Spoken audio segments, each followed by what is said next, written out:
Walking these streets, you're walking right on top of forgotten dungeons, burned barracks, and some of the most stubborn architecture in history. Let's peel back the postcard.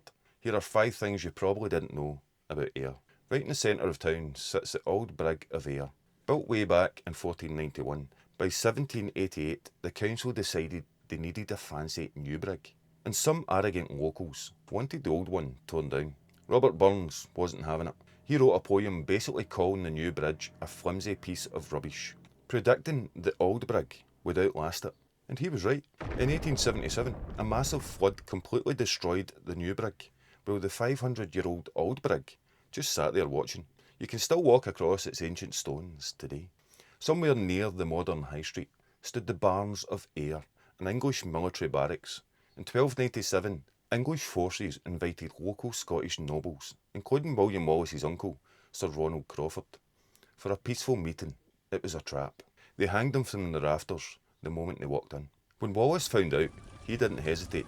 He returned that night, barred the doors from the outside, and burned the entire garrison to the ground. When you picture a 17th century witch, you probably think of a poor outcast in the woods. Forget that. Maggie Osborne was a wealthy, highly successful businesswoman in Ayr during the 1600s. Her success made her a lot of bitter enemies. Rumours began to spread that she could shapeshift into a beetle and control the harsh coastal weather. In 1671, she was dragged to the Malt Cross on the High Street and burned at the stake. She was the very last witch executed in Ayr.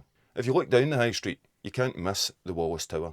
It's a massive Gothic clock tower, but this specific version was actually built in 1832. What's far more interesting is what it replaced. It was built directly over an ancient toll booth. Legend says this exact spot is where William Wallace was thrown into a filthy dungeon and left for dead before being rescued and revived by his old nurse. Speaking of prisons, beneath the grand imposing architecture of the modern Ayr Town Hall hides a dark secret. Down below the street level is a forgotten labyrinth of claustrophobic Victorian jail cells. Back in the day, these freezing, miserable stone rooms were used to lock up drunks, brawlers and petty criminals. Today the council actually uses these creepy cells to store art and historical artefacts. Before you go running to Ayr for a wee nosy, do me a favour and jump into the comments to tell me your thoughts and experiences of Ayr. Hit subscribe or follow, like and share to support the Revealing Scotland. It's appreciated so much more than you think. Thanks for joining me in this one.